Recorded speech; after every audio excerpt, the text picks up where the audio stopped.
வணக்கம் சொந்தங்களே. இன்னைக்கு ஒரு மினி ஃப்ரைடே vlog தான் பார்க்க போகிறோம். இந்த மாதிரி vlogsலாம் பார்க்க நம்ம சேனலை சப்ஸ்கிரைப் பண்ணி வச்சுக்கோங்க. பக்கத்தில் இருக்க பெல் ஐக்கான் எனேபிள் பண்ணி வச்சுக்கோங்க. இன்னைக்கு எந்திரிச்சதே 3 PM தாங்க. ரிலேட்டட் வீடியோவில் இருக்கிற vlog பார்த்தா புரியும். Must watch it. Time 5 o'clock கிட்ட ஆகிடுச்சு. எங்கள் மம்மி விளக்கேற்ற சொல்லிட்டு போயிட்டாங்க. ஸோ பாட்டி வீட்டிலேருந்து எங்கள் வீட்டுக்கு போனேன். ஆல்ரெடி க்ளீனாக தான் இருந்துச்சு. நான் சாங்ஸ் வச்சுட்டு இருக்கிற வேலையை கொஞ்சம் கொஞ்சமாக முடிச்சிட்டேன். அப்புறம் வாசல் ஸ்வீப் பண்ணி முடிச்சிட்டேன். லைட்டாக மாய்ஸ்சரைசர், லிப் பாம், பிந்தி வச்சாச்சு. மெயின் மேட்ரே எக்ஸ்ட்ரா பொட்டு தான். சந்தனம், முருகர் சாமிக்கு பிடிச்ச க்ரீன் குங்குமம், பிரம்மண்டு, மஞ்சள் இது எல்லாமே வச்சு சாம்பிராணி போடவும் ரெடி பண்ணி வச்சாச்சு.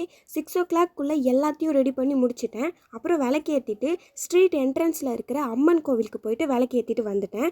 அப்புறம் தான் ஞாபகம் வருது கிச்சனில் இருக்க சாமிக்கு விளக்கே ஏற்றலைன்னு. அங்கே ஒரு மன்னிப்பை கேட்டுட்டு அதையும் ஏற்றி முடிச்சுட்டு வெளியே வந்து கொஞ்சம் நேரம் டைம் ஸ்பெண்ட் பண்ணேன். ரீல்ஸ் பார்க்குறது. சண்முக கடைக்கு கூட்டு போயிட்டு வந்தாச்சு. இந்த vlog பிடிக்கும்னு நம்புகிறேன். டாடா, பாய்.